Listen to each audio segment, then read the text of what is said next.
এত আয়োজন করেছো আমার জন্য? থাক, তোমাকে আর ভনিতা করতে হবে না, বসে তো।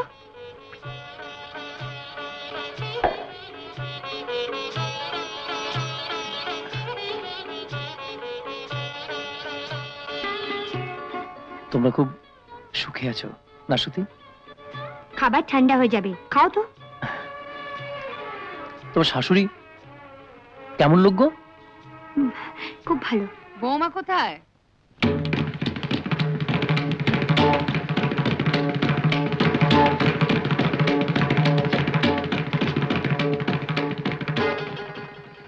তোমরা যাও।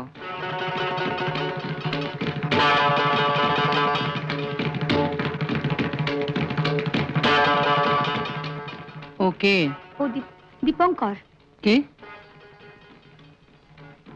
দীপঙ্কর কে? ও দীপু, আমরা কালীঘাটে একই বাড়িতে ভাড়া থাকতাম। জানো সত্যি হলো কি? ও, তুমি ব্যস্ত? ঠিক আছে, আমি পরে বলবো। না, তা বেশ, সময় সুযোগ বুঝে পুরনো বন্ধুটিকে খালি বাড়িতে ডেকে এনেছো তো? আজ ওর জন্মদিন।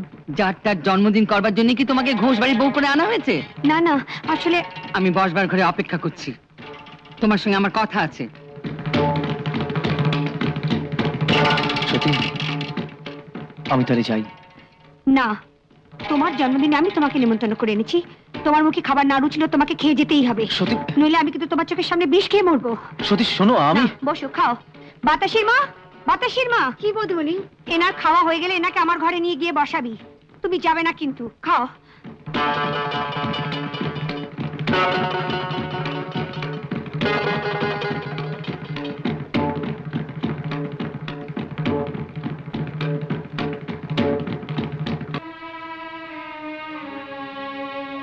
তুমি আমায় কিছু বললে না তো? কি বলবো? আমায় কিছু জিজ্ঞেস করলে না তো? কি? ওই ছেলেটিকে? ও হ্যাঁ, তাও তো বটে। কেউ? ও দীপঙ্কর। তুমি আমার সঙ্গে চলো, ওর সঙ্গে আলাপ করবে। ও আচ্ছা আচ্ছা, বেশ তো, চলো। চলো, এসো এসো। দীপু, উনি তোমার সঙ্গে আলাপ করতে এসেছেন, আমার স্বামী। নমস্কার। নমস্কার নমস্কার, আপনি বসুন না, বসুন। ঠিক আছে ঠিক আছে, আপনি ব্যস্ত হবেন না। বুঝলেন দীপঙ্কর বাবু, ভগবানের ইচ্ছে না থাকলে না মানুষের কোনো আশাই মেটে না। নিশ্চয়ই। আর ঘন্টা 4-5 মধ্যে আমরা পুরী পৌঁছে যাব। হঠাৎ এক জায়গায় ট্রেনটা আটকে গেল, রেল লাইন জলে ডুবে শেষ পর্যন্ত ফিরে আসতে হলো। ইস, আসলে এই সময় বাইরে যাওয়া। সোনা, মা,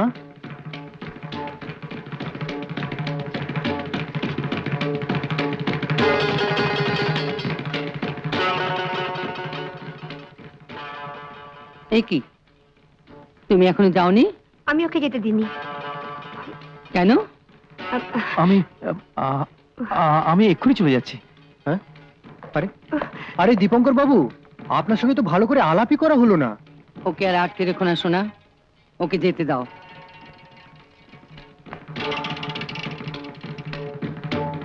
শোনো,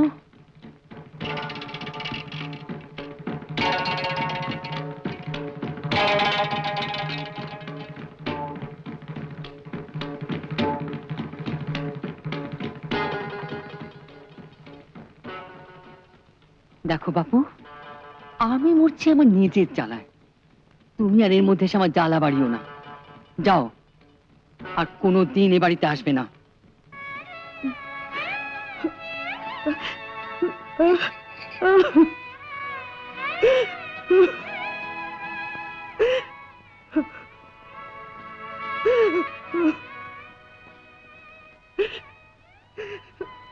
এরপর থেকে এই বাড়ির বাইরে বেরোনো তো দূরের কথা, কাউকে চিঠি লেখা, টেলিফোন করা সব তোমার বন্ধ। দেখি তুমি কি করো।